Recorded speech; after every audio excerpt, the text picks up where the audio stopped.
Hello, everybody. How you doing?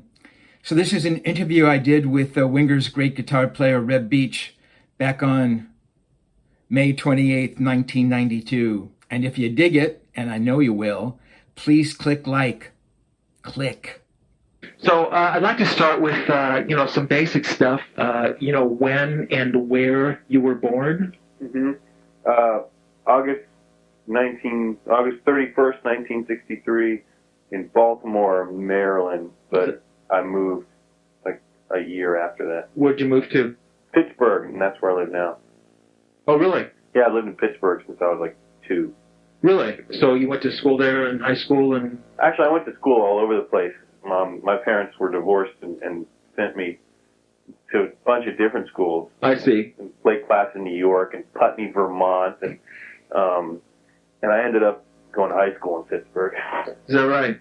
So I mean, were you involved in things like high school bands? I mean. Yeah, I was in the actually the last 2 years of high school, the last 3 years, 3 years of high school was all music for me. I took math and English, and the rest was, I was in stage band, I was in 3 different choirs, and a jazz band, and music theory. Really? So, of the, 9 courses of the day, 7 of them were music courses. So then, I mean, you knew from a pretty early age that that's what you wanted to be doing. I knew, like, super early. Like when I was, like, 4, I was, like, playing this little dinky piano, and my parents, said, yep, music's going to be the thing. And just to sort of prove it, my dad sent me to a aptitude test place, mm-hmm. and they tested me, and I got, like, 0 in everything, and I got, like, 100 in everything that had to do with music. And the guy told my dad, he said, look, just it doesn't matter, like math and English and all that stuff, don't even worry, he can just get F's. And don't ever try and put him in any other kind of thing except music. You're just wasting your time. Were they musical at all, your parents? My dad has rhythm, but he can't tell a low note from a high note. Mm-hmm. Like if you hummed him a really low note and a really high note, he couldn't tell the difference. He couldn't tell you which one is higher. But my mom used to play the piano and mm-hmm. stuff. She had a good ear. And my great grandmother wrote a lot of what do you call those, nursery rhymes. Is that right? Yeah. Wow, that's great. Yeah. It's interesting. So when did you actually start playing the guitar? I mean, was that like a real early age, or was that a little bit later? Or? I started playing guitar when I was 13 mm-hmm. with acoustic guitar, and I learned like Leaving on a Jet Plane and stuff like that, and just in camp I learned those camp songs, and then Kiss and Aerosmith came out. Mm-hmm. That was it for me. I started getting into rock and roll. That was it. You started playing electric guitar then? Yeah. I played the piano before I played the guitar. Oh, did you? Yeah, well, I played the piano. We always had one in the house, so I always just kind of did it by ear. And I thought I was just going to be a piano player. Mm-hmm. All of a sudden, guitar came into my... Like, I had this guitar. My mom bought me a guitar, and I never used it. And then all these songs, I started hearing all these songs on the radio that had guitar, and I liked it. Mm-hmm. Then I saw Ace Frehley concert. Kiss was my first concert at Madison Square Garden. And oh, really? that's when I knew for sure. Really? Oh, yeah. I saw Ace up there, and all those girls screaming. He was just so cool, and he pointed his guitar and it exploded in a billion pieces, and his pickups got, started smoking and everything. But that was too much for me. So it's really more what he represented than actually what he was playing, do you think? No, I thought the sound was really cool too. Mm-hmm. The sound of Kiss was great because those 3 chords that they play on every song, there was so much air in the music because it was such easy music. It was mm-hmm. perfect arena rock, Mm-hmm. It's just, 3 chords through Marshalls, and nothing that was complicated at all. Mm-hmm. Just, banging on chords, and it sounded so great live. Aerosmith sucked live then. They were terrible. and they had a bad reputation live, but then, they got it together, when they made their big comeback, and now they're amazing. Yeah. Yeah, they did used to be pretty bad live. Yeah, they were really boring, but now they're amazing. Yeah. So when did you actually get like your first rock and roll band together? Well, I played, we had kids would come over to my house and we jammed, lots of garage kind of things. And then a friend of mine called me up, and he was in a top 40 band in Florida, and he asked me if I wanted to join. So I joined, but the only thing was I had to play keyboards. So, oh, really? Yeah, so they had this lousy guitar player, and I had to play keyboards and listen to his lousy guitar playing. I mean, he wasn't that lousy. It's just, I really wanted to play guitar, and I had to play keyboards. But I did it for 2 years and made like $500 a week, which is $1 million to me at that time. Yeah, it's good money. Yeah, it is good money. Actually, yeah, I'm not making money now. Yeah, I'm sure. Well, not right now. Yeah. I was last year. Yeah. What was that band called? Fortune. Yeah, but some older people might remember it from I guess 6, 7 years ago. So that was all top 40 stuff? Yeah, all top 40 stuff. I was playing Jump on the keyboards every night. Really? I played Rat and all kinds of rock and roll. Yeah, and then I moved to New York City and moved in with a friend, and I just wanted to make it as a studio musician. That's what I wanted to be. Really? Yeah, and I was a singing waiter in the Bowery, which was horrible, really horrible, for 6 months. But I hung around like Manny's and Sam Ash, and one of the guys that I met told me that there was an audition for Fiona on Atlantic Records. So I went down there and I got the thing, and I played on her album. Really? Yeah, and then which album was that? Beyond the Pale, her second album.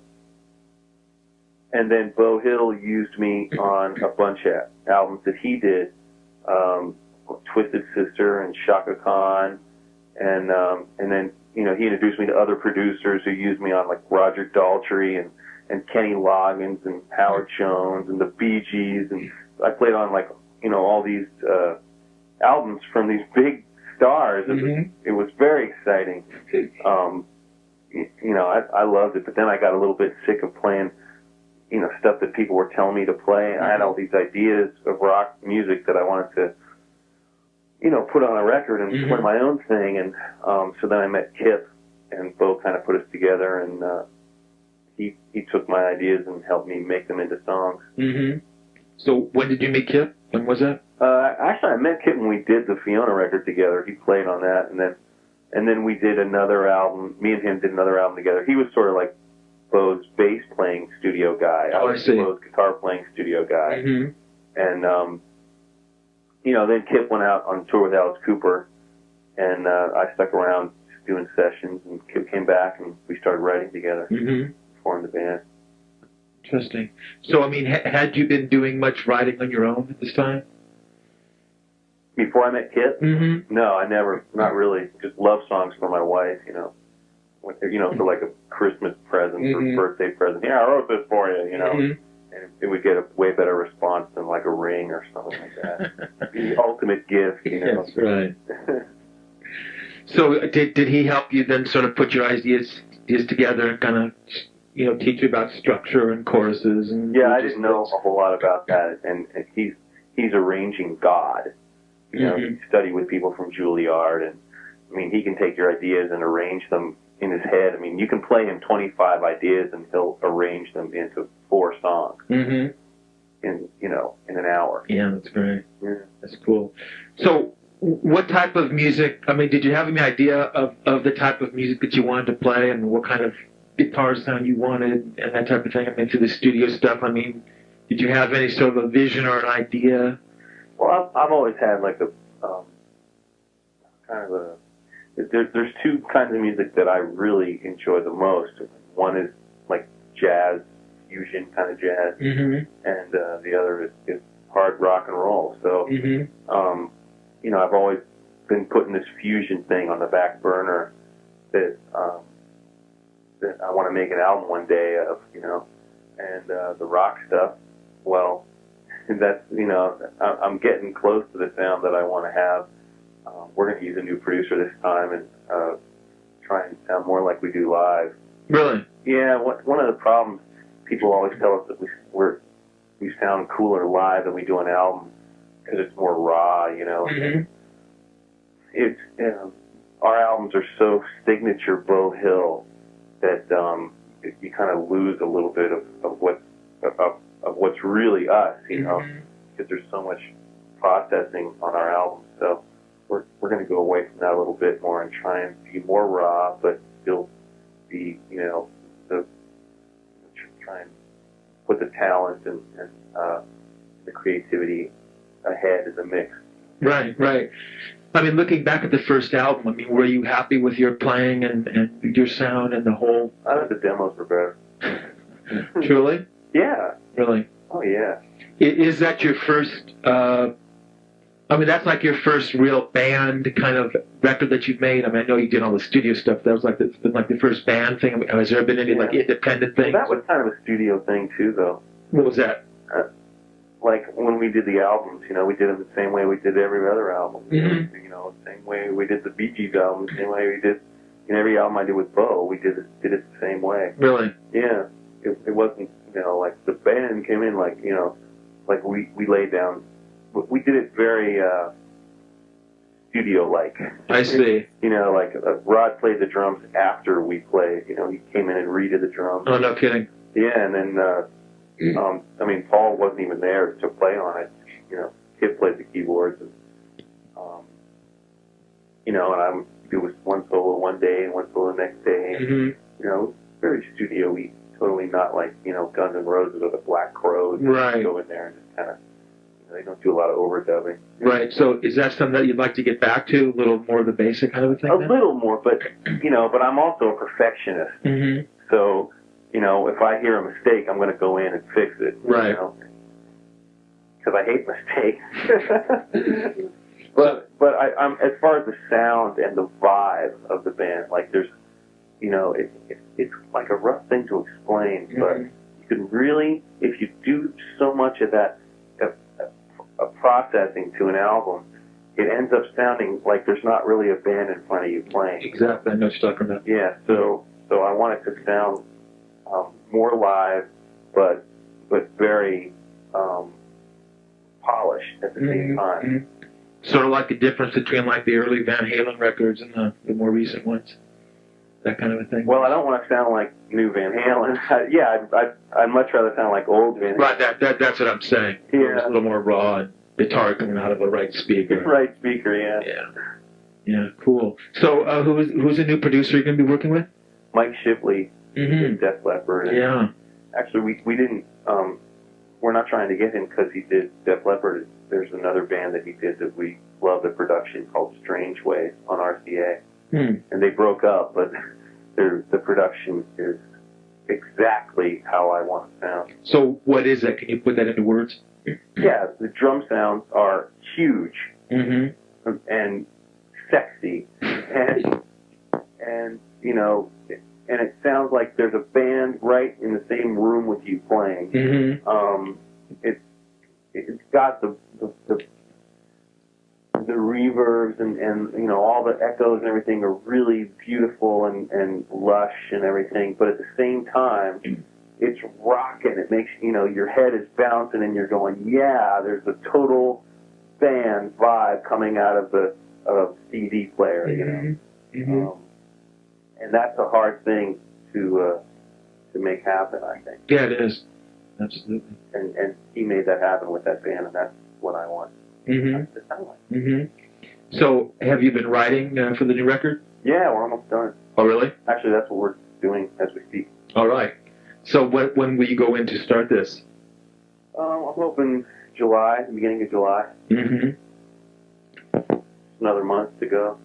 So, do you think will the songwriting change at all? I mean, will the songwriting, you know, get a little bit, you know, back to It's already, we haven't written one keyboard song.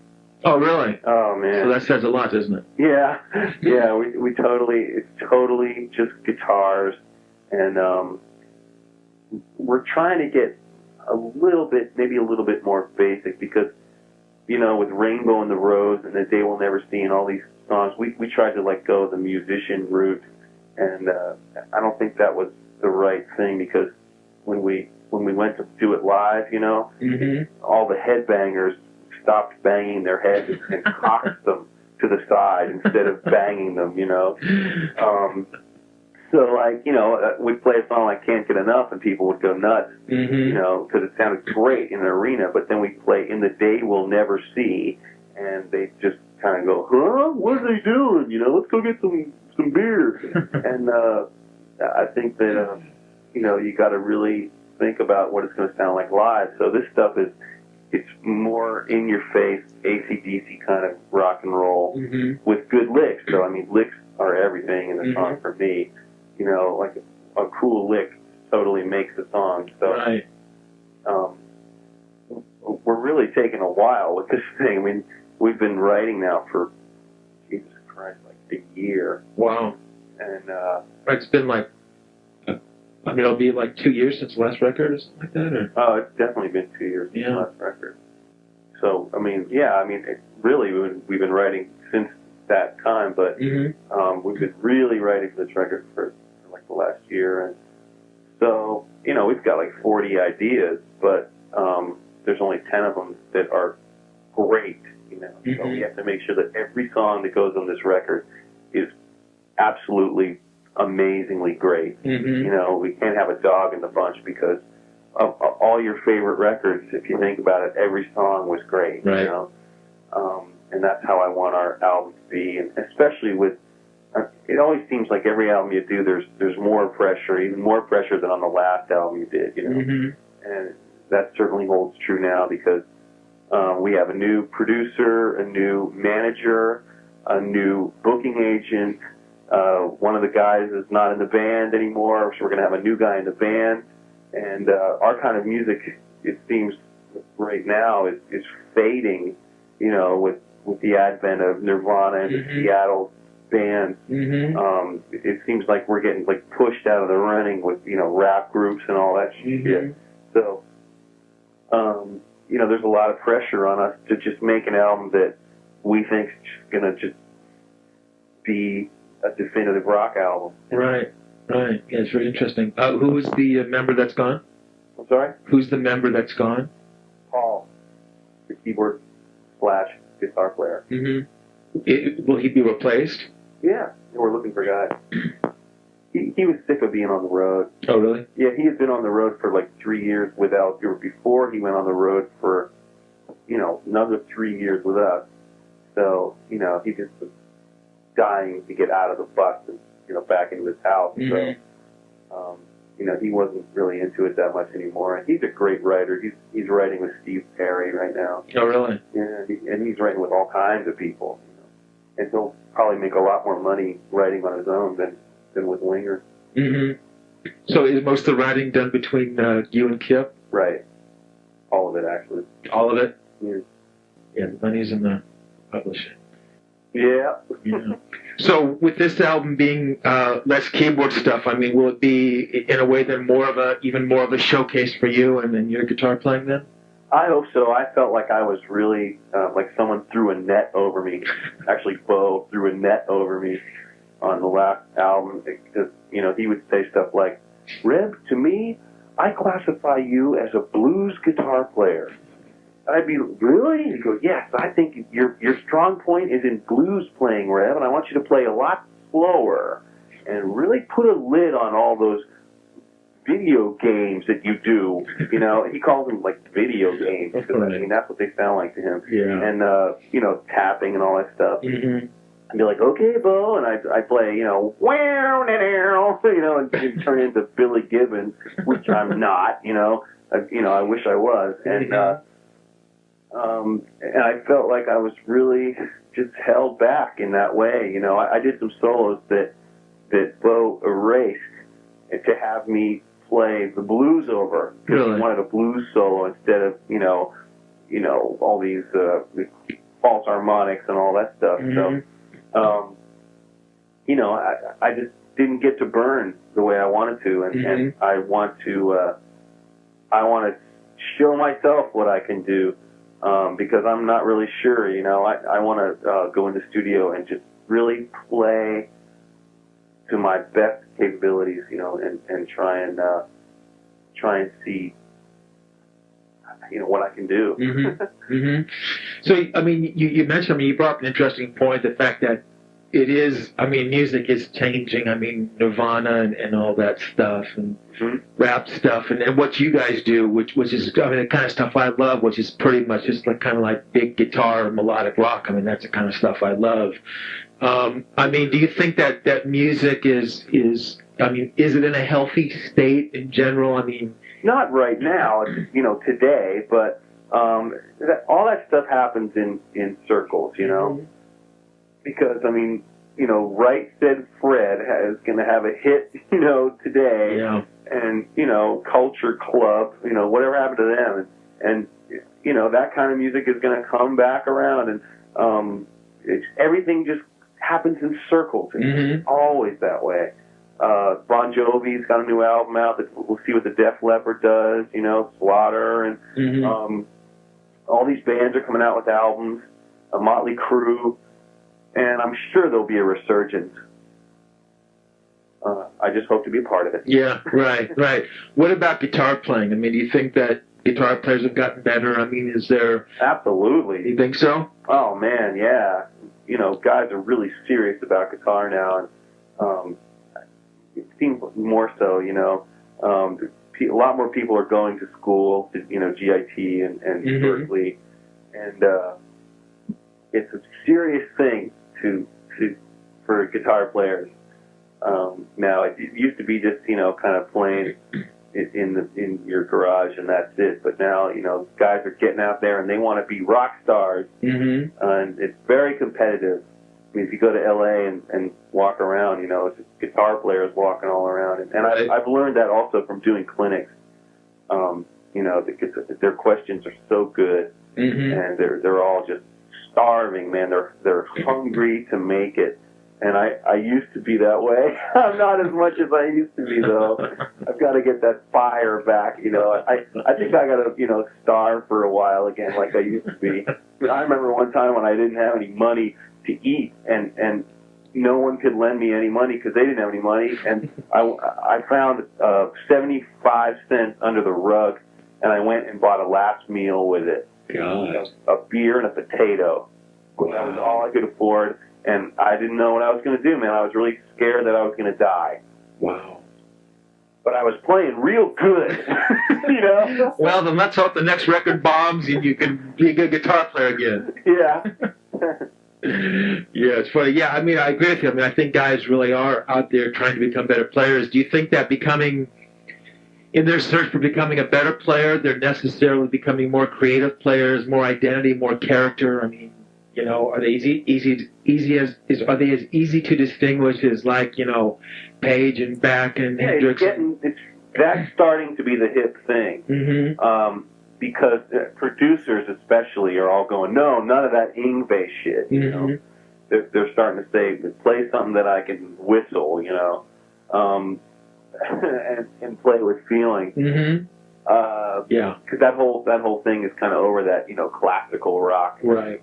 And now it's more into, you know, Eric Clapton is so big now, and Stevie Ray Vaughan and Eric Johnson and Joe Satriani. You know, those are all players that aren't in it for the speed. They just say something with their instrument, and you know, they're having a success with albums that many of them just don't even have vocals on them. Right. Know? And that opens up doors for people like me when I want to make my fusion album. Right. So yeah, to answer your question, I think that it is becoming more melodic and more of a statement in your playing. That's becoming the hip thing. Right. So when it's all said and done, and you finally hang up your guitar, I mean, what is it that you would like to be remembered by?